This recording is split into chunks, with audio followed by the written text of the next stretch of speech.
Welcome to the Likeville podcast. It's John Faithful Hamer. I'm very happy to be having a conversation today with the well-known writer Barbara Kay, who I've known for all of my life. This is quite an honor. Welcome, Barbara. Thank you, John. Real pleasure to be here. So we have so many different things to talk about, but a couple of sort of older business, from some of your previous work that I want to talk about is, first of all, you've taken very controversial position on the issue of pit bulls, which I found out about that first because, as I was mentioning to you, I wrote this piece on pit bulls when we were arguing about this, and I have never received such hate mail. I've written on lots of different controversial issues, and people have disagreed with me, sometimes quite strenuously, but I've never received anything quite like that. Like, I was almost ready to contact the law enforcement. It was some of these messages were that bad. And so, then somebody said to me, there's like, oh, Barbara Kay has also argued this stuff. You should go check out, what she's, and sure enough, you had made many of the same arguments. So I'm wondering, well, perhaps if you could just speak to what is your position on the issue and why do you think they are so intense on this? Okay, I do have a position, of course, and I have had since 2006 when I think it was even earlier when I did my first started working at the Post in 2003. Wanted to show them that I was very eclectic in my in my ability to commentate on all kinds of issues. And I had read a report of pit bulls attack, a pit bull attack in Colorado. It was particularly vicious, so I started looking around for what had been commentary on this issue. I found a phenomenal article in City Journal magazine that backed up my own instinctive feeling about them.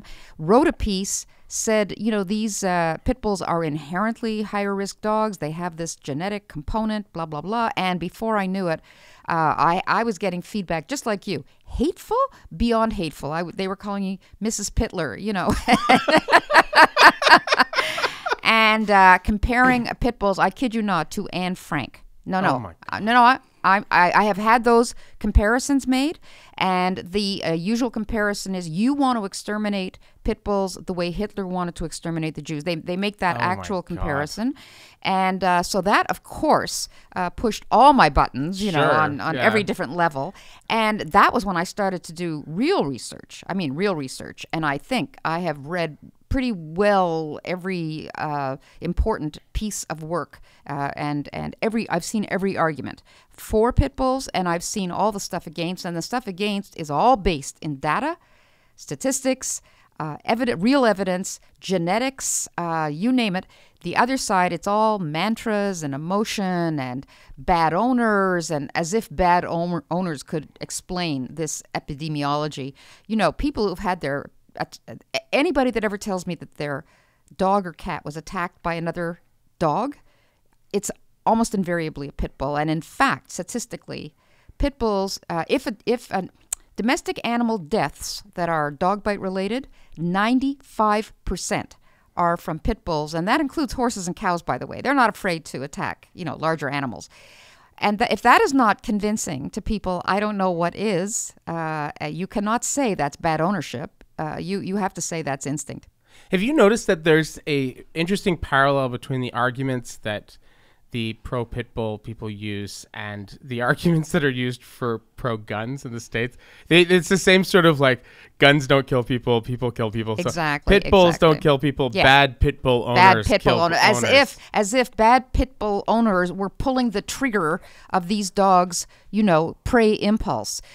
These dogs are pulling their own triggers. And I always say, okay, so how do I be a good owner of a pit bull? How do I train a dog not to do what it was bred to do? I mean, if I had a greyhound, would I take it to the park and say, now don't run.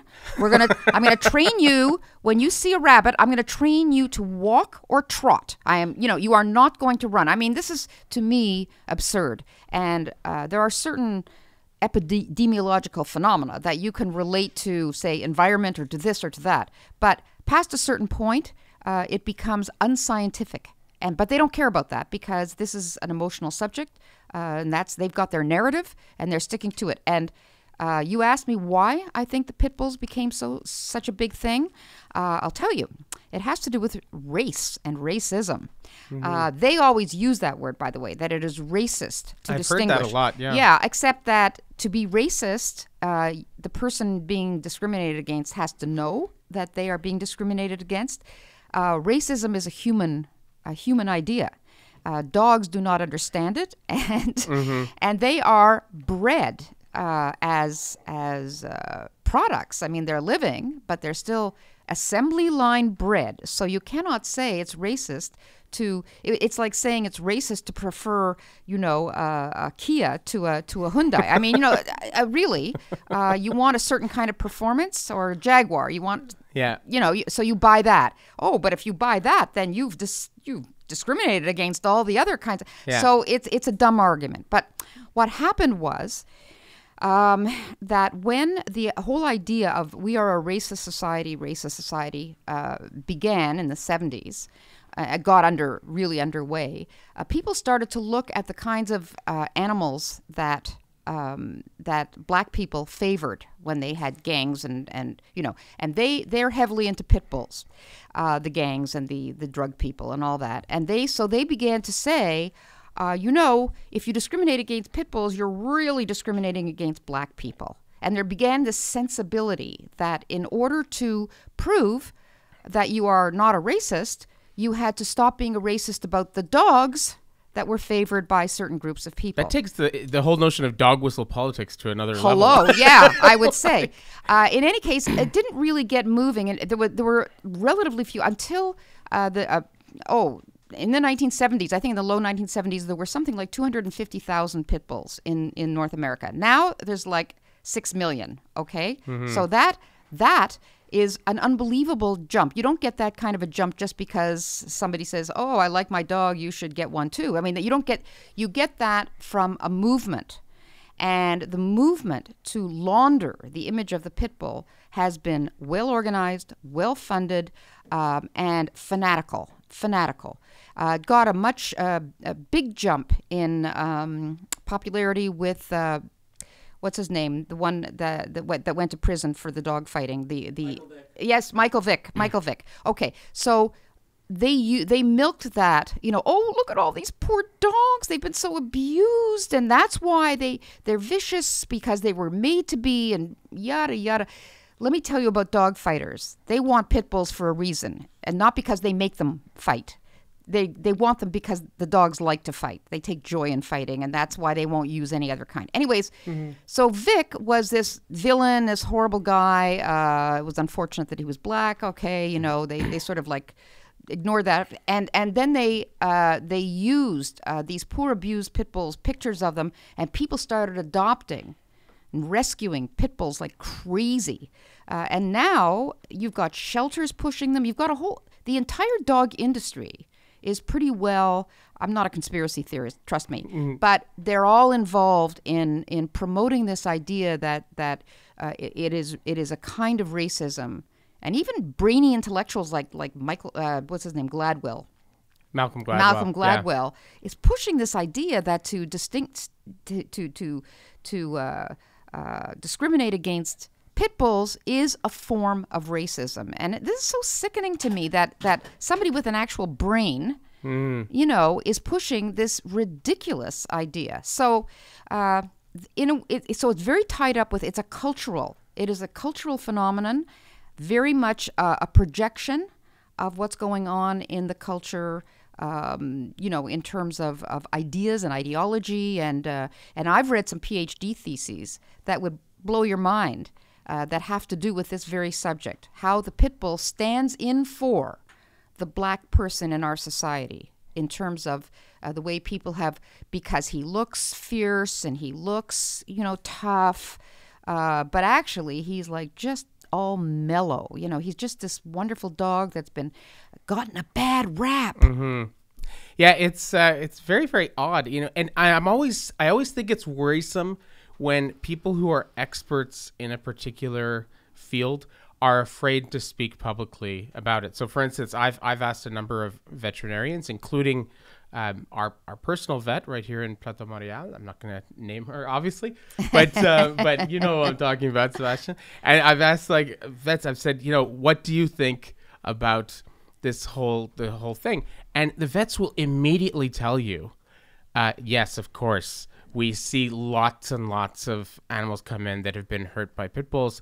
They are, they're not the most aggressive dog, but when they get aggressive, they can do a lot of damage. Yeah. Because they have really strong jaws and they tend to lock on. And I said, well, why don't you say anything about that? They're like, are you kidding? If I say something like that, my business will be shut down tomorrow. Exactly. They will mob me. Yeah. They will go on a big campaign. They will make everybody not come to my place. Yeah. I cannot speak out. And on any issue, when the people who have, I'm not a veterinarian. I mean, I'm not an ethologist that specializes in dogs. I mean, I've read up on it a fair amount, probably more than most people. But when the people who do actually know what they're talking about are afraid to speak out publicly, that's always a big red flag that something's going on. Yeah, that's one of the reasons I got into it, is because it's part of this whole, the big lie thing. Anything that's based on a lie and people feed into it, that really raises my hackles, and that's why I did get into it partly. And I have also had conversations with veterinarians, and they also have told me. But the veterinarian associations, who are there to protect veterinarians' interests, they will always sign these, oh, no, we don't need breed-specific legislation because, all dogs are equal. And it's, again, going back to this cultural thing, multiculturalism.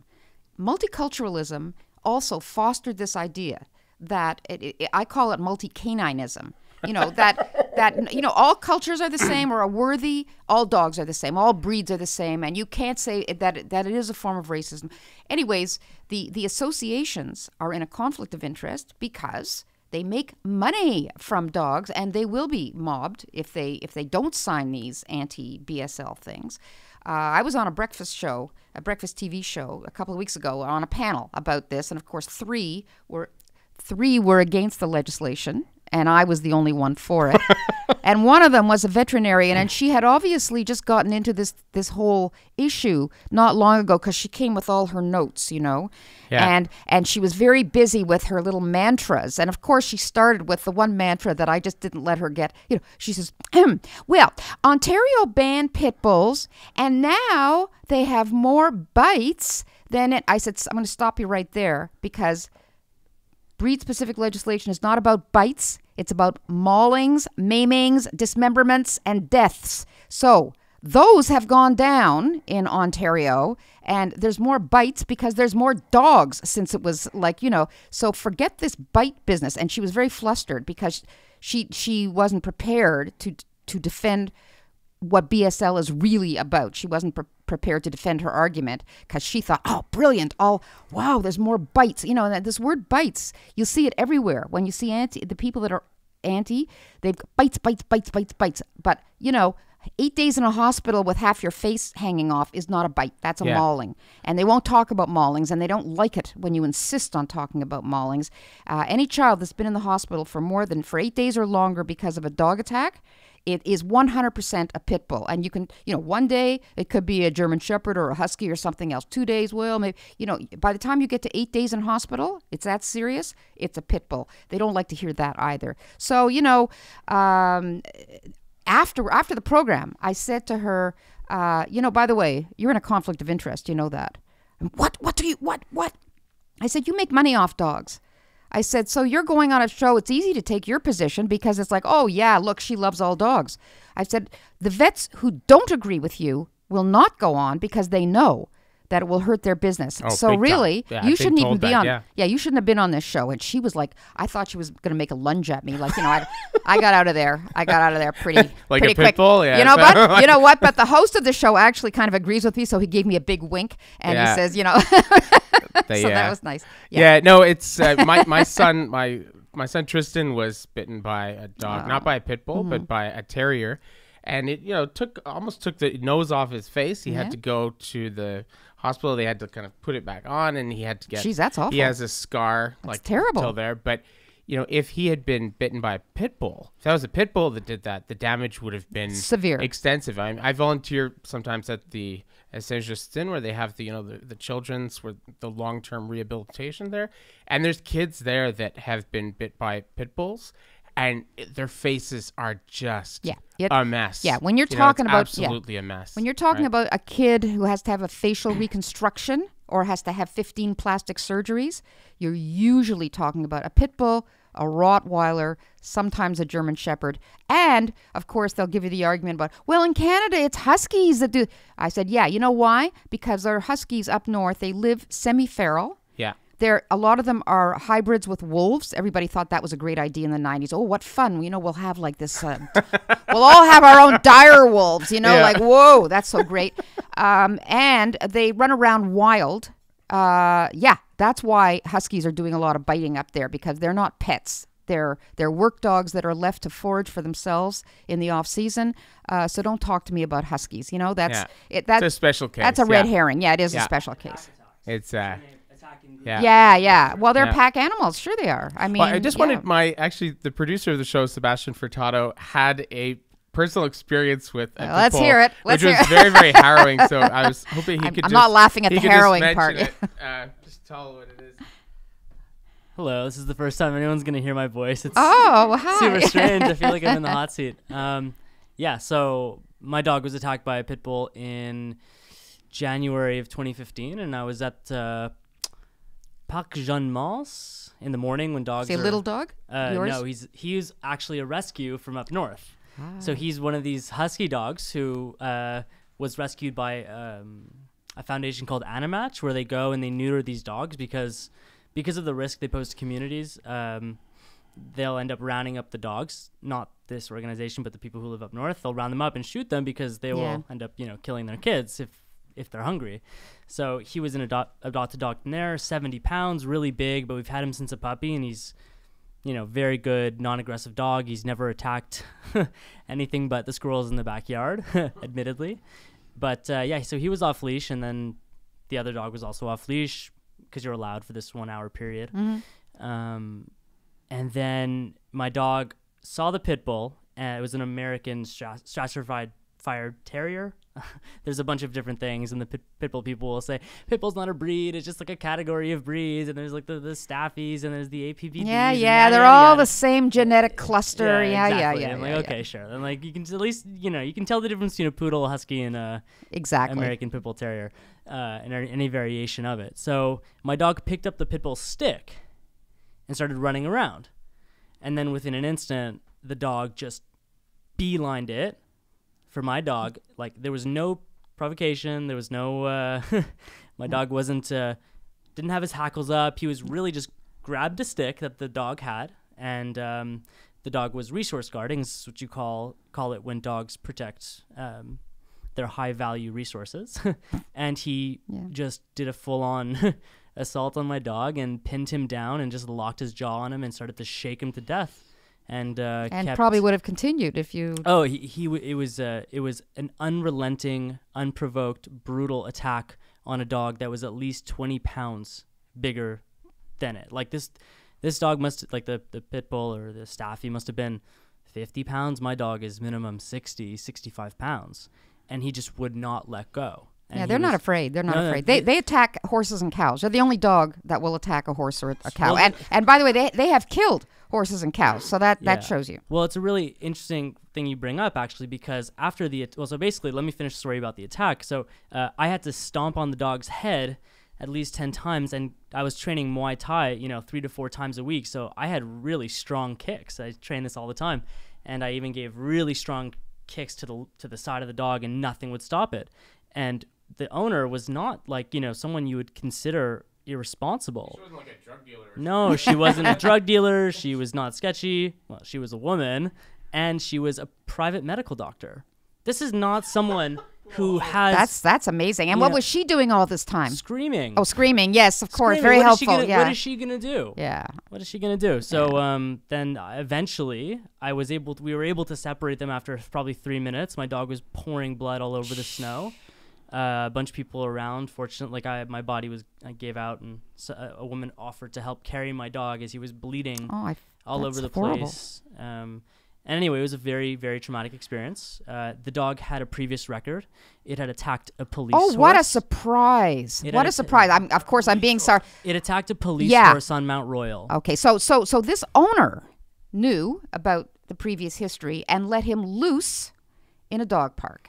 Yes, in a that park. It is- was not in a dog park. It was in a park with no gates. Okay, so that is totally irresponsible. She should have, by the way, had the dog put down once he'd attacked, I mean, but that's asking a lot if you love a dog.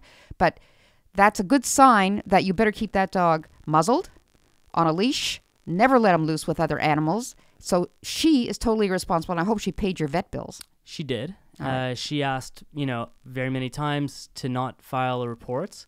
And I grappled with this a lot, and I had a lot of people saying, "Oh, well, don't report it, don't do this, don't do that." That means she plans on bringing him back if it's not reported. And she had told me, "Look, I'm going to keep him on a leash all the time."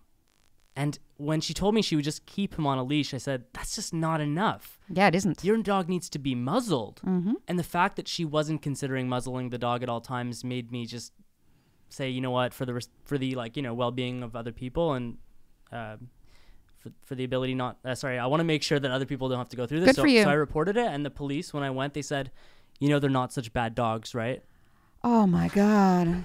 We have a lot of people here who own pit bulls. They're really not such bad dogs. I don't really know. Why did you write such a long report? That's what they told me. Ooh. Yeah. Wow. Thank you for that, Sebastian. That's crazy. I remember when that was happening, right after that happened. But Yeah. Yeah, By the way, it's, there's a website page or a Facebook page, and it's called "Pit Bulls Shot or Confronted by the Police." Like they actually tally up, how many, and there are plenty, so more than any other Wow. dog, of course. That's amazing. It's I've been into snakes and kind of lizards and stuff like that my whole life, and I remember wanting to get a cobra or another kind of, and I found out you cannot get poisonous snakes because there's municipal bylaws that say seems so unfair.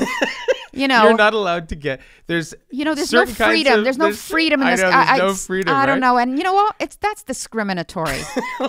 That's discriminatory. I mean, Snakes I don't bet kill they wouldn't people. care if you Yeah. had a garter snake. They they wouldn't don't. care. Yeah. Yeah. But they wouldn't let you get a python. They or won't a let cobra. me get a cobra. You can get a python. Oh, you can but, get a python, but not a yeah, cobra. Okay. Not a cobra. See, Okay. you can't poisonous snakes. There's a whole list. You can be squeezed to death, but you can't. All right. Actually, okay. well, I just want to since- know what the value system here is. This whole. big pythons and boas Okay. and constrictors are now being actually Okay. restricted in a lot of places. But poisonous snakes, you can't get one. And the logic is that it's not safe to have this kind of pet. Really? Within, Not safe like, to the have a city poison- limits. Yeah, right? So I don't understand how you can get, because the number of people that are bitten by pet poisonous snakes in North America, it happens every year. It Yeah? happens. People die from it. How many? I don't remember the exact number, but there's enough that it makes sense why a lot of municipalities have banned Well, at that. least they're not out walking in the parks with them, So walking their at cobra. least walking they're their the ones cobra, most yeah. likely to die. So if Yeah. they rather good. I mean, if you're going to die of stupidity, that might be a good way to go. That's not a bad way to go. You know what? I think we Yeah. ought to move on to another Yeah, yeah. subject because So, we're going to start getting silly another- here. yeah. We're already getting silly. Another issue that I found this interesting commonality between the two of us is you've also advocated for the city-state idea, right? Now this is we're going to have somebody on the podcast who's coming from Toronto next weekend who's also a big advocate for this, and the problem I see, which you identified in one of your articles on this, was that right now we pay all of our taxes to Quebec City and to Ottawa, and then they redistribute the money. But in fact, almost all of our population is located in cities. This is where the action is. This is where they have to deal with a lot of problems. And generally speaking, what happens is the provinces and the federal government as well, but less so, they consistently shortchange the cities, right? And which is really, really kind of leading to a lot of the problems that we have in our cities. But anyway, so why do you support the idea of making Montreal a city-state? Well, I think that Montreal, a few years ago when I was very into that subject, Montreal was experiencing a lot of economic, it was on a downside. I think we've recovered somewhat since then, but Montreal used to be an extremely wealthy city. And of course it was the top city in Canada, and it was politics that put it into second place and a diminished city. But I think Montreal has the potential to be a phenomenally successful in a global society. We're now in a global society, an international city, and it wouldn't take much rejigging of some of the the ideas and the regulations and laws to make it that way. And we could be like, I think Berlin is an international city, and what are the others? Singapore, whatever they are. We could have that clout. But it would mean we're a multicultural society in Montreal and not elsewhere outside the province. I think that fact should be recognized as the advantage that it is. So it would open up, so many people don't come here because of the language laws and because of the restrictive educational laws for their children and all of that stuff. I mean, we're missing the boat on all kinds of investment people that would come and spend their working lives here. So I can see where it wouldn't take much to attract them and give them quality of life here in a way that would, and you could still keep it, would still be a French city, would still be everybody would be bilingual in the same way, because that it's an advantage to be bilingual. Oh, absolutely. Yeah. All right. So you'd have all the benefits and, none of the deficits of being controlled by a provincial capital that, as you say, it's far away. We're the heavyweights in terms of the productivity of the province. Oh, we pay all the bills. Yeah. And not enough say in how our city functions. What would you think about the idea of actually shifting our tax burden so that municipalities actually collect 1/3? So let's say whatever our tax system is right now, instead of giving, right now I give approximately half to the provincial government and half to the federal government. What if that amount stayed the same and I gave 1/3 to the federal government, 1/3 to the provincial government, and 1/3 to the municipal government? Because right now we have this situation where the mayor and Toronto is dealing with this. Actually, this is happening all over North America. They have to go hat in hand and begging to the state governments and to the federal government to please give us money that we gave you. Mm-hmm. Like, the money has come primarily from the big cities, from Toronto, from Montreal, and then they have to go and beg some distant. Yeah, I mean, the trouble there is the trouble there is that unlike Toronto, which has the Greater Toronto Area, it's all very centralized. We have Montreal, and then we have all these other, cities around it. So I don't know how it would work. That's not my strong point, by the way, taxation and all that. So I don't pretend to be any kind of an expert, and I don't want to. Well, as they've done with law enforcement and with other kinds of essential services, there's ways that you can set up a kind of a Commonwealth type system where you can still have independent municipalities that have things that they do, but then you can also have an umbrella organization, which is the city-state of Montreal, which would incorporate, perhaps everything on all of the municipalities on the island of Montreal, and then some of the suburbs. It sounds very good to me. I do love everybody having their own small city. I know it's more efficient to have like the GTA, the greater, but I think people that live in small cities, like I do in Westmount, are far happier because their concerns are, you have immediate access, and your concerns are usually attended to in a much more. Well, it's a question of scale. It really is a question, because I see, I teach out on the West Island, and a lot of my students and my colleagues live out there. And if they have an issue, they can just go see the mayor of St. Anne Bellevue or of these. They can go and see, and it's small enough, right? Yeah. And if you look at that ramped up to the country level, my sister is living in New Zealand, and in New Zealand, the scale is reasonable enough where you can actually schedule an appointment to meet with the leader of the country. Really? Yeah, you That's might so have to. cool. It's like trying to get a doctor in Quebec. You might have to wait 6 months, but you will get an appointment. I love it. And you can actually meet with the prime minister. Yeah, so I mean, look, it's what's great about Montreal or Westmount, where I live. I mean, I'm very privileged. I know, is I'm practically downtown, but I'm in a village. I'm in a village, and everybody knows who the councillors are, and they know. It's true. You can talk to the mayor. I mean, anytime you want, really. So I have the benefit of both the big city and the village, and that's why for me quality of life here is so great.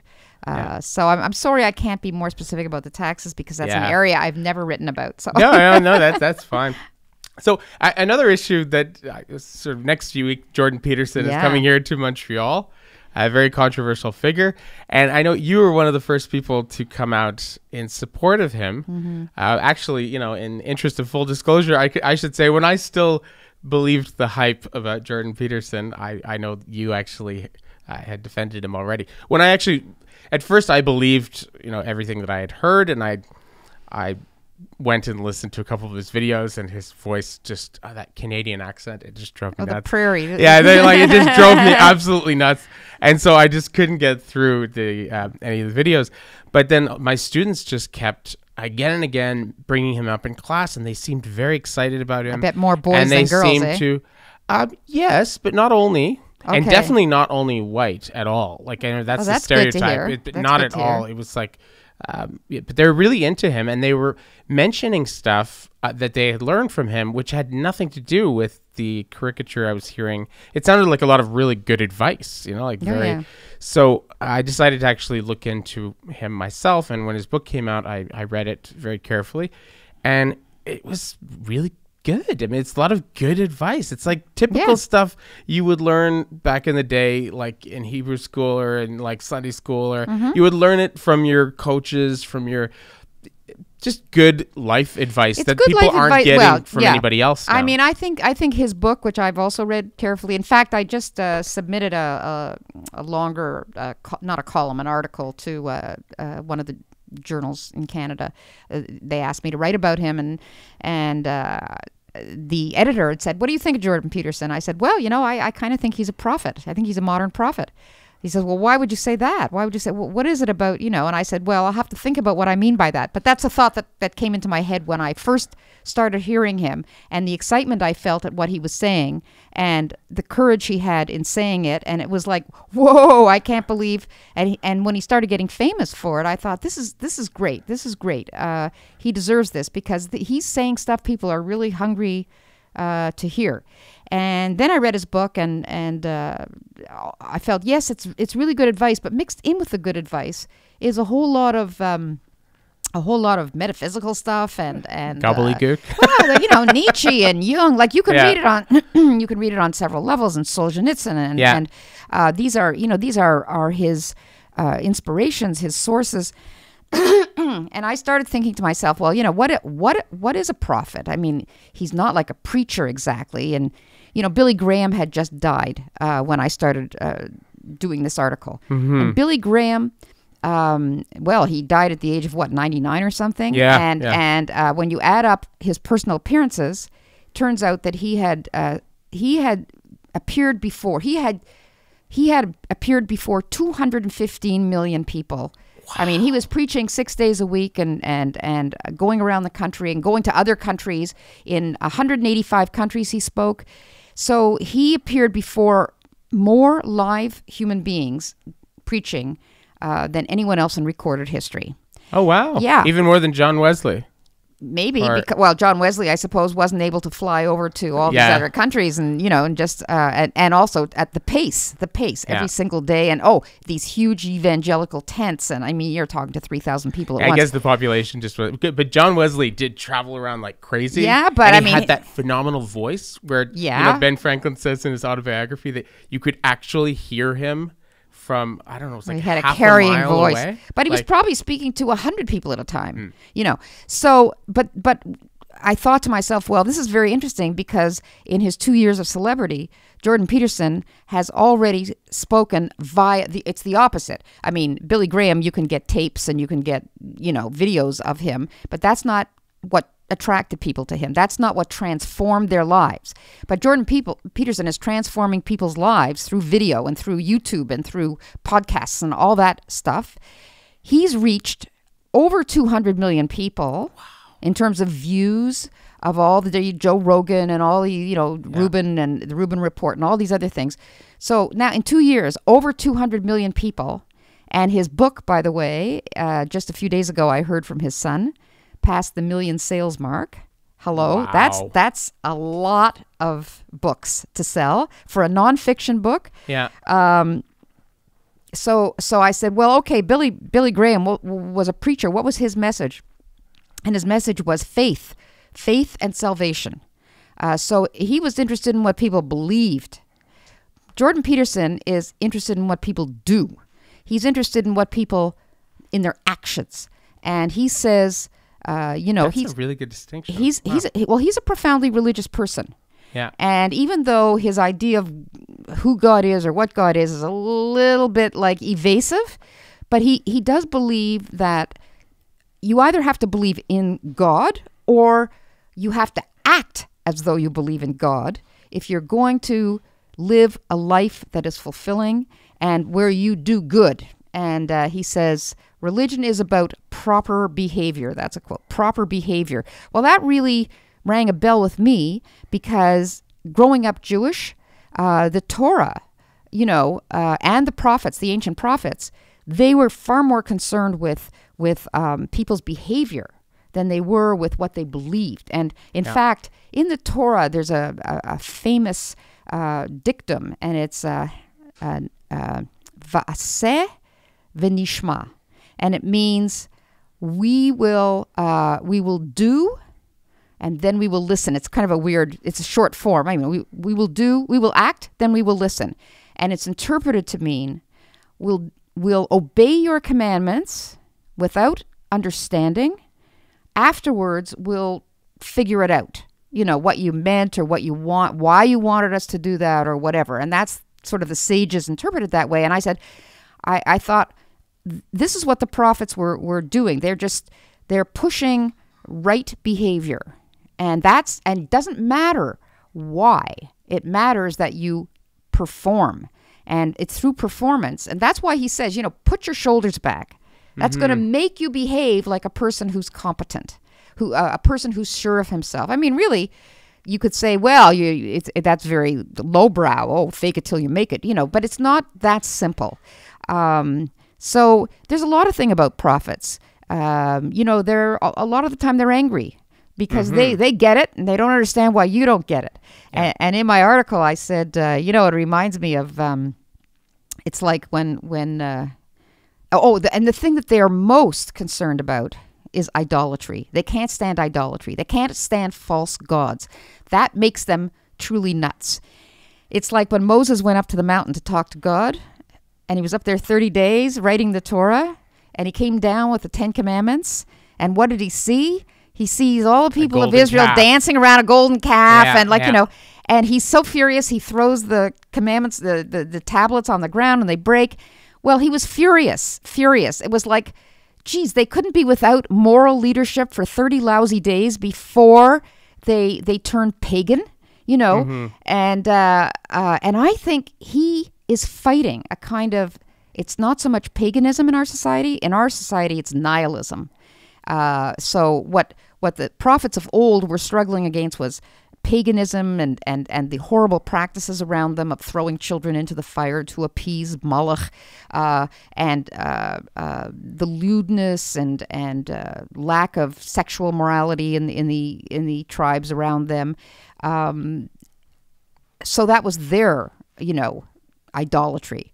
But our false gods are like Marxism and nihilism and social constructionism, and it's all these ideas that have their roots in utopianism and in the perfectibility of man and the arrogance of man. We've done away with God, we've done away with the Bible, we've done away with Christianity, we've done away with religion. That's old news. we're too smart for that. We're gonna create a society that's so much better, that's so much more beautiful than anything that was thought of in the past. And we're going to do it because people are infinitely malleable, and all we have to do is decide what we want. Oh, we want men and women to be entirely equal? Shazam! They're equal. They're the same, and there's no difference. So we want,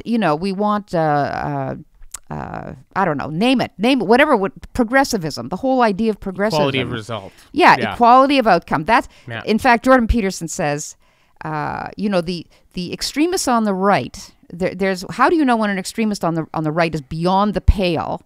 It's when they start talking, they're fascistic and white supremacists. When they start talking about that, then you know, we're out of here. Like, we have want nothing to do with you. But what is the one thing on the left that is so far beyond the pale that oh, that guy, no, he's, and it's equality of outcome. And he says that is the mark of somebody who will do anything to ensure that it's not merit or individual ambition or work or anything else that determines where one gets in life. It's this idea that all must be equal. And the people that believe that also believe that to get to that perfect utopian stage, you can break a lot of eggs. And that means you can wreck a lot of lives. It's like women who say, well, yeah, we know sometimes men get falsely accused and sometimes those guys go to jail. Yeah, that's true. But you know what? The end result is to make sure that women, they're not afraid to come forward. So if we can get more women to come forward and get justice, it sort of doesn't matter about those guys that go to jail because you know what? It's for the cause, right? So people that believe it's like the optics. Oh yeah, right. It's like, God's side. He says, like, as a Lebanese Jew, his brother was a really fantastic wrestler, if I remember correctly, and he finished first, and so he was going to represent Lebanon at an international event, and they came and basically, threatened their lives and said, "You're going to step out of this," because he was a Jew. They said, "We don't like the optics of a Jew representing Lebanon." Right. So once you've decided that you want to have a certain kind of outcome and a certain optics. People can be willing to, as you say, break a lot of eggs. I mean, this is Marxism. If you truly believe that the world can be perfect, which of course no conservative believes, but if you truly believed that, wouldn't you do everything in your power to make that happen? And wouldn't it stop mattering that individual lives were getting wrecked as long as you were getting closer to that very elusive goal of having the perfect society? So, this whole equality of outcome thing is the mindset that is idolatrous because it makes man the arbiter of the good, the perfect, the beautiful. It turns men into gods, and that's modern idolatry. And I do see him, like the prophets. I never thought about that, but I totally agree with you. And chasing the money, Jesus chasing the money lenders out of the temple while he's the message always in the prophets, like you see with Jeremiah, with even Jonah, with Joel, with lesser extent with Ezekiel, but their message is always sort of, even now declares the Lord, if you return to me with all your heart, even now you'll be restored. So the idea is, if you get back to first principles, if you get back to what makes your community what it is and what it really works in it, that this will, you'll be saved. But if you continue on this path, this path leads to destruction. This path leads in a really... And also, another thing that the prophets was they were very binary. They were very good and evil. Yeah. This you may eat, this you may not eat. Male and female, he created them, know? And this whole idea that gender is constructed and that you can be fluid, this whole idea of fluidity is actually a very subversive idea because it undermines the idea of objective reality, and to teach children that maybe you're what you think you are, that you appear to be, maybe you're not. Like, this is so subversive and undermining. Yeah. I actually think that that gender is in a small percentage, in a small percentage of the population. I see this with my students. I've seen this in my life. Yeah, non-conforming. Friends. Yeah. There's a small percentage of people who are quite gender fluid, and they are sort of very and that's actually what they're like. I mean, one guy I'm thinking about in particular, like I've known him since we were little kids. He's always been. I mean, he's straight, he's heterosexual in terms of, but he's always been very, very kind of androgynous and very sort of gender fluid. I'm not denying those feelings. But the thing is, and this is always the problem, is if you have a small percentage of a population of anything, right, that is a certain way, can you make broad generalizations? The fact is the vast majority of humans are not gender fluid. They're very much kind of male or female in a very definite way. So that seems to be the usual thing. Like if you go to, I don't know, this is a silly example, but I was up in Westmount the other day, the park, Summit Park, just opposite Mount Royal Park. And I saw a white squirrel, right? You see white squirrels. Yeah. It's a color variant of the gray squirrel, actually. So, but you see them once in a while. If I were to say all squirrels are white because of the random white squirrel I see once in a while, that would be inaccurate. It still makes sense to call it the eastern gray squirrel because almost all of them are gray. Yeah, right? I mean, look, I don't deny gender dysphoria. I know that's a real phenomenon. And I don't deny that people are often non-conforming with their gender. I mean, my granddaughter is a tomboy. We used to call them tomboys. Always liked to dress in boys' clothes. Plays hockey. She's a fantastic hockey player. No, sorry, Joanne. No, it's Joanne, my daughter. But I mean, wears her hair quite short now. But there's no way she has and has never ever expressed any kind of dysphoria. She knows she's a girl. She's happy to be a girl. Like never has she. So, but if she hadn't gone to a private school, I am sure that I mean she's now 13. But if she were 5 years old today and insisted on wearing the boys' clothes, she'd be getting like this indoctrination thing, And do you sometimes feel like? I mean, I'm so glad that didn't happen to her. But look, you can be as Camille Paglia, who says she's fluid in the sense she's non-conforming, but she's still a woman. She's a woman who maybe sometimes feels that she has male impulses or masculine impulses or whatever. But choose one or the other. I don't care if people want me to identify them as the pronouns and stuff.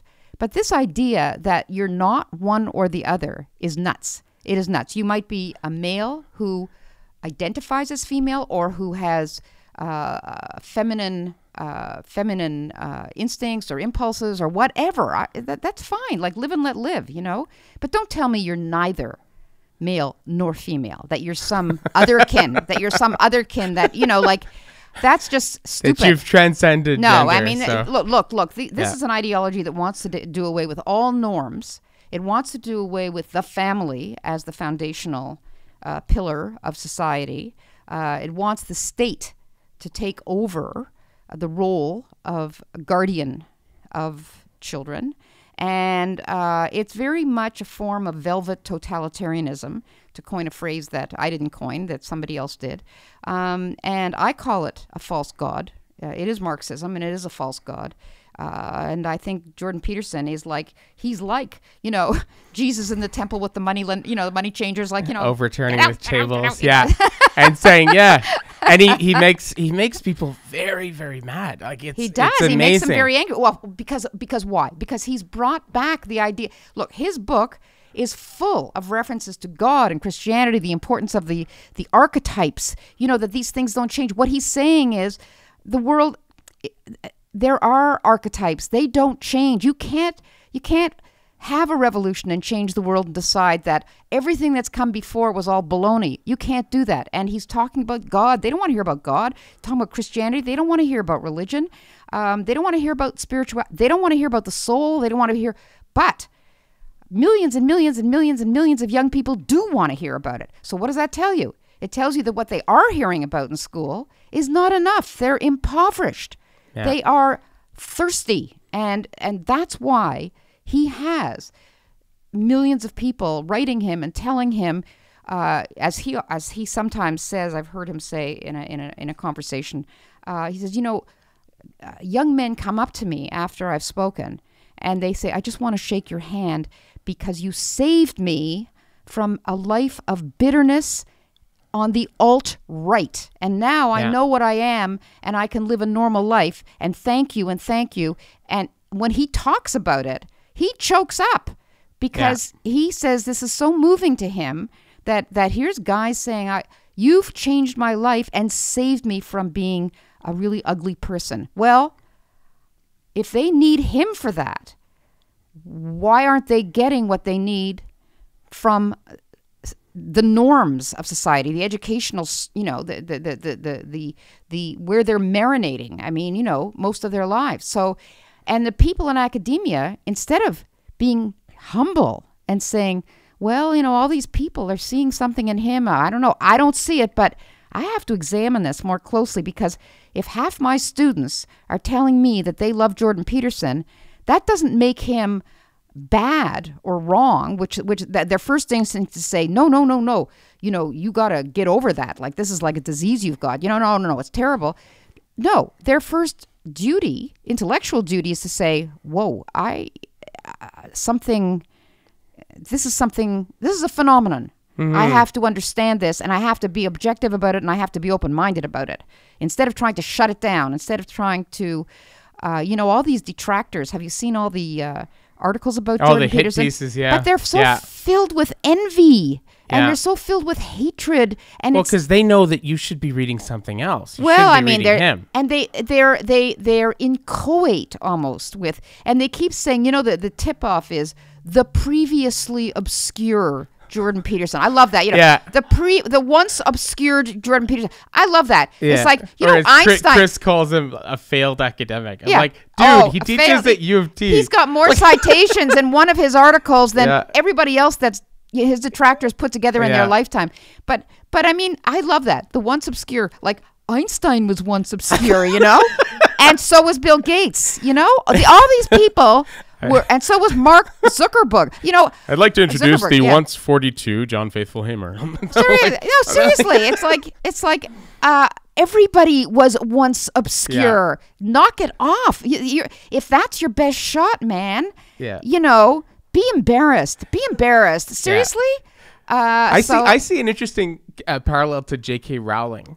Peterson and Rowling, because they're making tons of money. The Peterson phenomenon and the Rowling phenomenon are both, they're similar in this respect, that they're incredible, their success, their ability to sell an incredible amount of books, and specifically to grab the attention of lots and lots of young people, is one of these things that should lead education departments, should lead educators and people who think about this stuff to completely rethink, right? And J.K. Rowling, she wrote just a savage op-ed. It was in the New York Times a number of years ago, where she actually cited all these rejection letters. Yeah, you remember that one, from all the publishers? Yeah.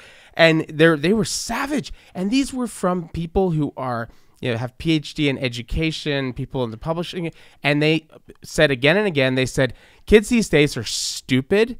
They have no attention span. You have to dumb everything down for them. They're total idiots. And these are like people who are in charge of supposedly loving children. And they said they will never read such a long book. You have way too many big words. And by the way, no boy is going to read a book written by a woman, so you better change your name to hide the fact that you're a woman. That's why she went with J.K. Rowling. Yeah. But and then she sold so much, and it caused everybody to sort of say, "Wow, we thought there's no way kids could read a book this long," and they're tearing through these books that are hundreds of pages long. I think Jordan Peterson also should cause a similar kind of crisis of conscience, because what he's doing, and it's funny what you just said before. Something like that happened in my class just the other day. One of these students who's a big Jordan Peterson fan, he goes, I was raised in a household by a single mom who was incredibly angry at men because of what had happened with my dad. And she was very, very involved. She was doing a degree like at UDM or something like that in like women's studies. And she was very kind of feminist and very angry about men. And so I grew up in this environment where I was constantly from a young age being told that I was like a monster just because I was male. And so I got really into like the men's rights movement and became a kind of an MRA activist and became like this rabid MRA guy. And he said, but reading when I met Jordan Peterson, it made me realize that basically I was doing exactly the same thing that my mother did. Yeah. I was becoming this whiny person who blames structural forces, capitalism, globalization, feminism, patriarchy. I was becoming exactly the same kind of person that never takes any responsibility for their actions and for their life and blames other people and structural forces all the time. I was just inverting it. And he said, and so it's the same thing. He said, Jordan Peterson saved me from the alt-right and from the MRA kind of, I mean, I think your Rowling example is very good in the same sense that not only publishers but people that write a sort of serious literature would look and say, look at this middle brow, she's writing an adventure story and she's making millions and I only sold like 200 copies of my life.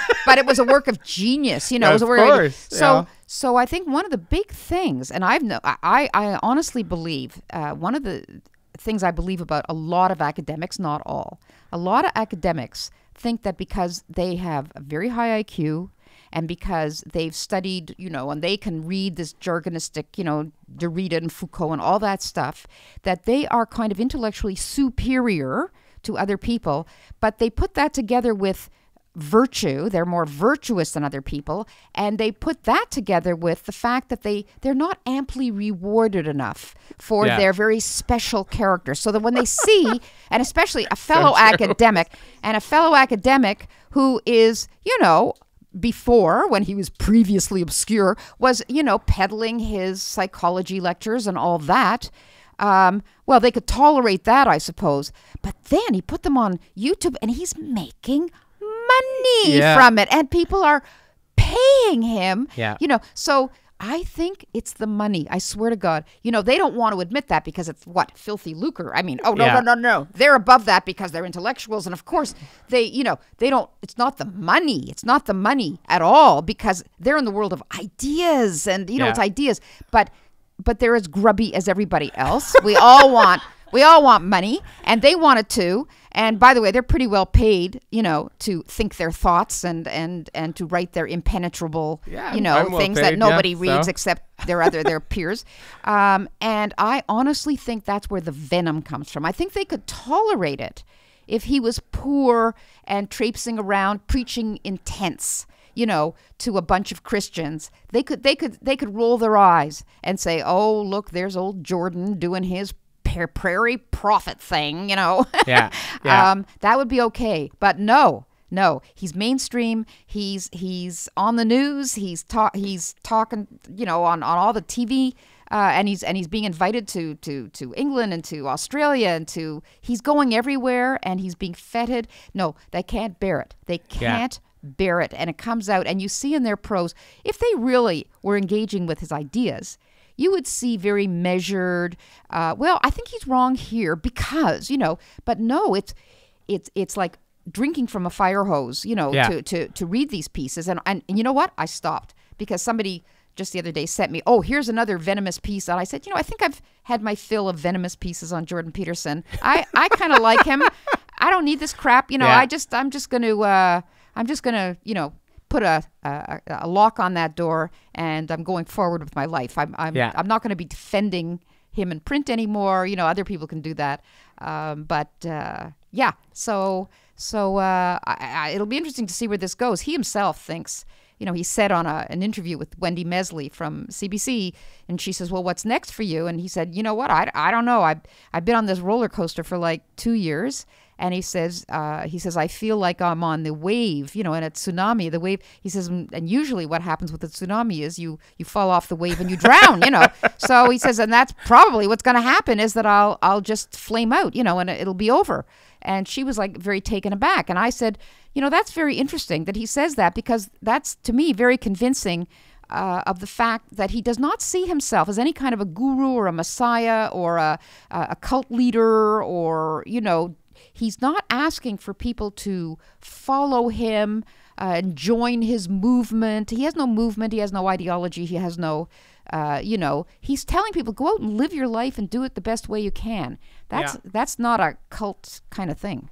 No, I mean, and that's the thing that's amazing. That's one of the reasons why I make the parallel to Rowling is that his message is not a coddling message at all. His message is again and again, clean up your room, take responsibility for your life, stop blaming other people, start actually appreciating have gratitude. Have gratitude for your mother. Don't whine about. I saw in a one discussion where it was one of his talks, and person at the mic said something about like his mother, and Jordan Peterson was so he was a prophet. He was he said, you should honor your mother, and you shouldn't be talking badly about your mother in public like this. Your mother did not she didn't abuse you. She didn't do anything.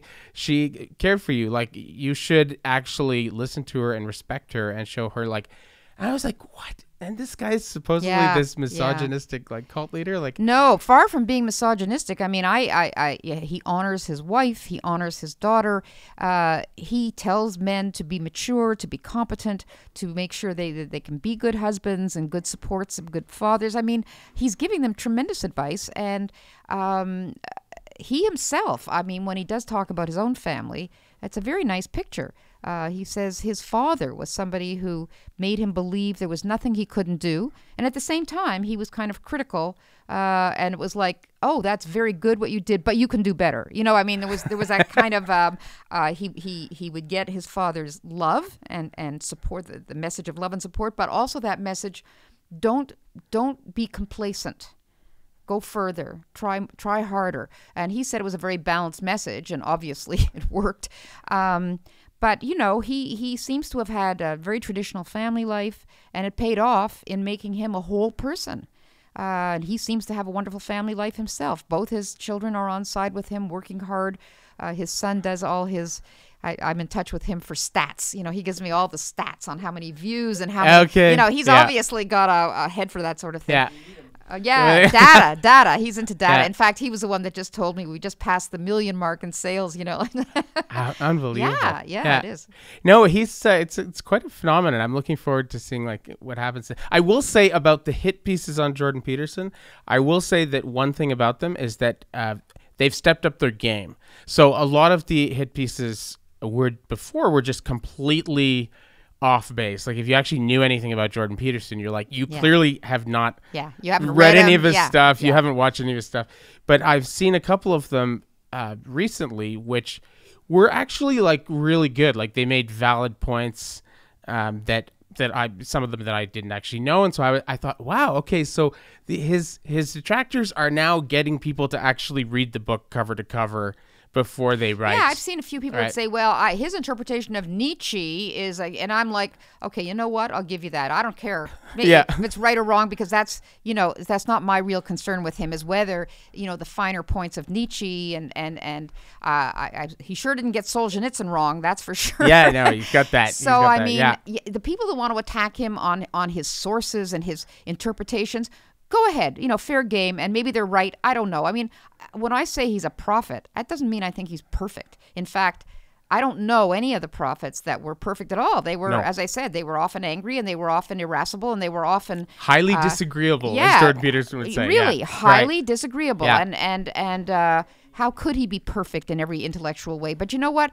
When you want to take somebody down, there's always a point of inflection where you can, okay, that's his weak spot. And you just bore away at it. Well, you can do that if you want, but I think you have to look at him in his entirety and say, is he a fake? Is he and I don't think you can say that he is. I think I'm pretty good at spotting.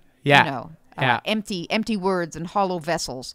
And that is not Jordan Peterson. Yeah, that fits in very well to my final question to you. Is that, but when you were actually, just before you got here, I was talking with the producer of the podcast, and he said, yeah, you know, Barbara Kay, she's such a gangster. Like, wow, that's so great. She said she's so gangster. He said she's so gangster, and you know, I interpret that to mean, I mean, he's much younger than us. He's 20. He's 25. But what he meant by that is exactly what Jordan Peterson means by sort of being very disagreeable, not an agreeable kind of plight. So one thing I want to know is, how did you become Barbara Kay? Like, how did you become somebody that is just very willing to like say things and you just like don't give a shit? It's amazing. Like, you just will take positions on things and say what you think, and it's, you know, it's amazing. I mean, we're just wondering, like, how did you have like, was it your father, your mother, was it something else? Yeah, we were a very argumentative family. We I grew up in a house where we were actually encouraged to be highly. It was a very Jewish house. And a Jewish intellectual house type well, thing? we weren't. It wasn't so much intellectual. My father was a businessman, and certainly not an intellectual. He was very brilliant in his business ways, but he enjoyed the hearing my sisters and I. You know, we had 3 sisters, and we would back and forth, and he liked that. He liked liveliness of all kinds. To me, it was a normal way for a family to be, was to be extremely open about your opinions and also quite aggressive in your style of argumentation. And by the way, there is a book by a guy, David Galerner, who wrote a book about the Jewish influence on the universities. And one of the things he said was, and this really, he said, before Jews started to going to university in high numbers, the whole style of the Ivy League was like the gentleman, very playful. William Buckley, was the perfect, he was argumentative, but his style was playful and very gentlemanly and very clever and witty, and you got the impression he cares, but he doesn't care all that much. You know, like, I mean, he did care all that much, but that was his style.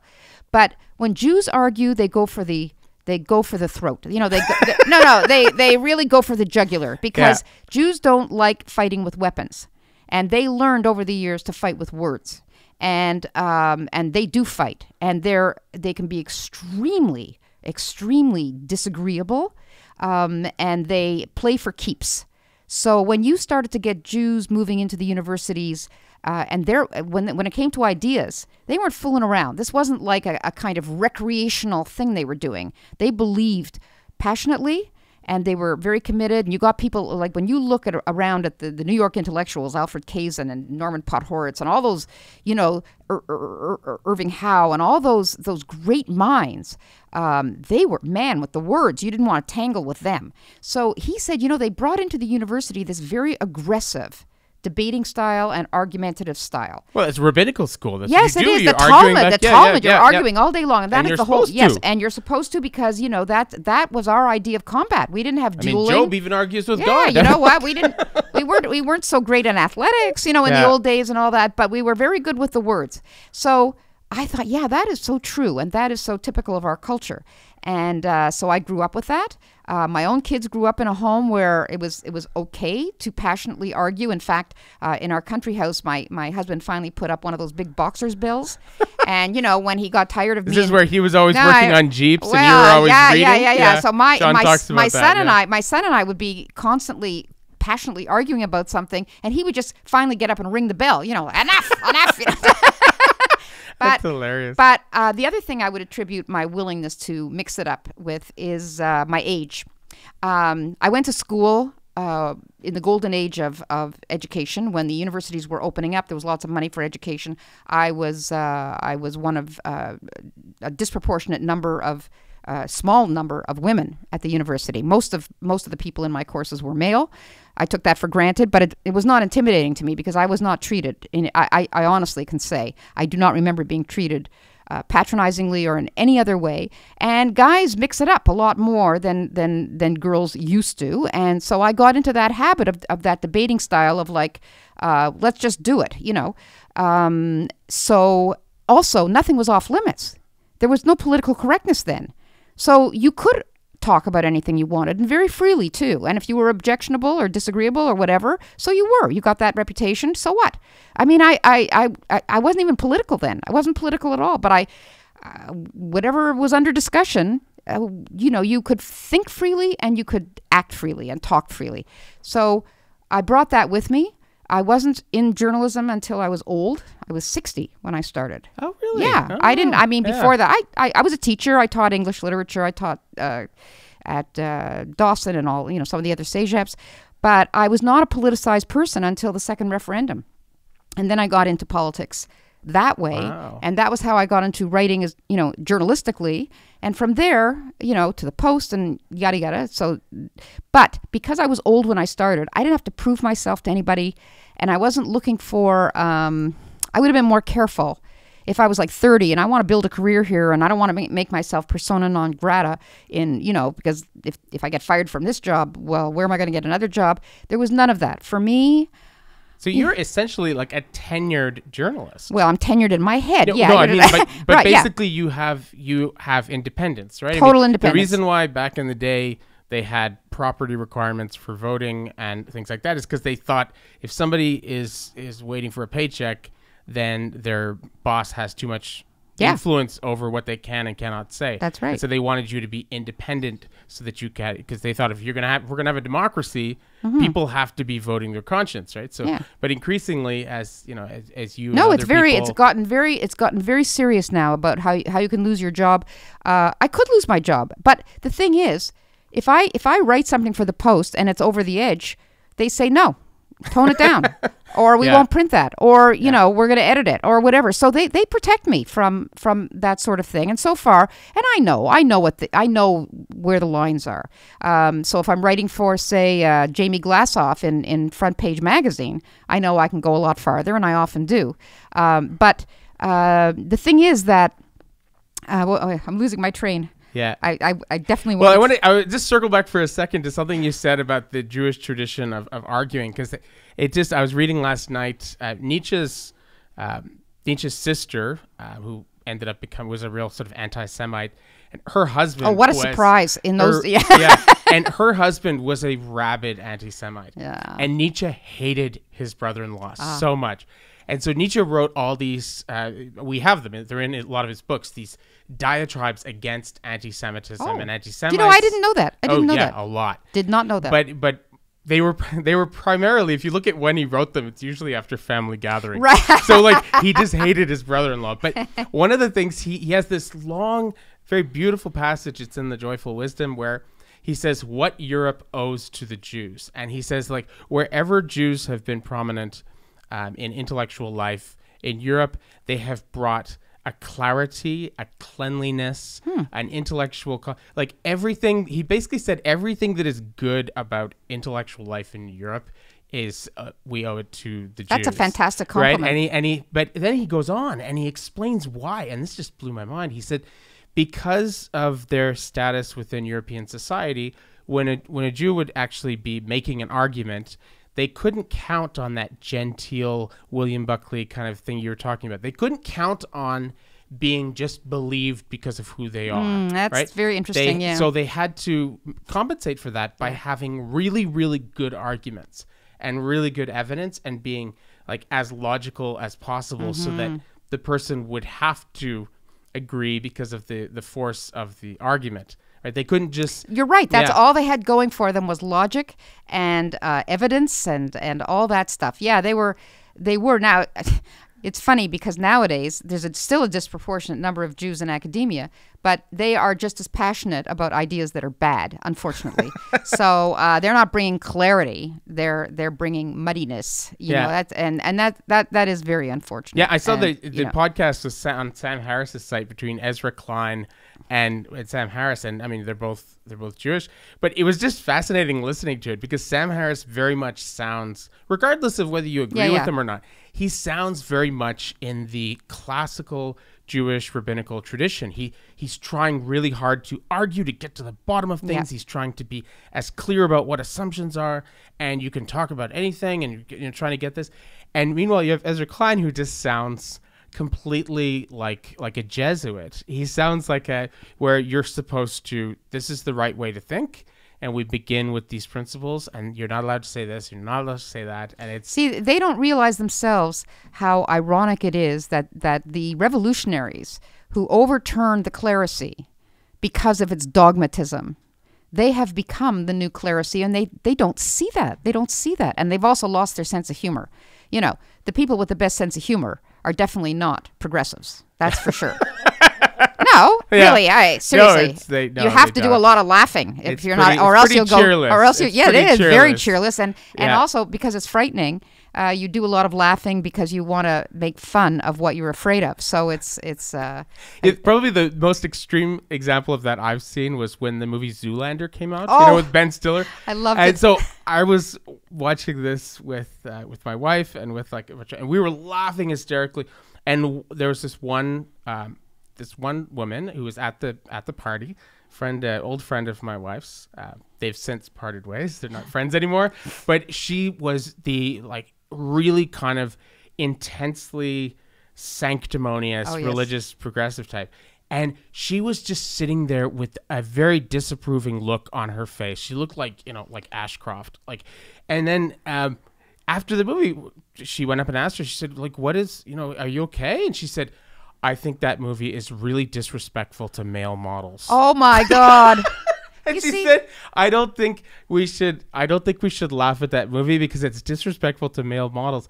And if you can't laugh at Zoolander, then you might as well take the pipe. What Annalisa said, what my wife said to her, she said, but did you notice all those cameos with male models, like actual male models? Like they seem to be very much in on the joke, and they seem to find it very funny. Yeah. But that just demonstrated to me this total inability to just have fun and laugh. Yeah. No, because you're always, it's like the people in the Soviet Union. They couldn't have fun because they didn't know who was going to inform on them.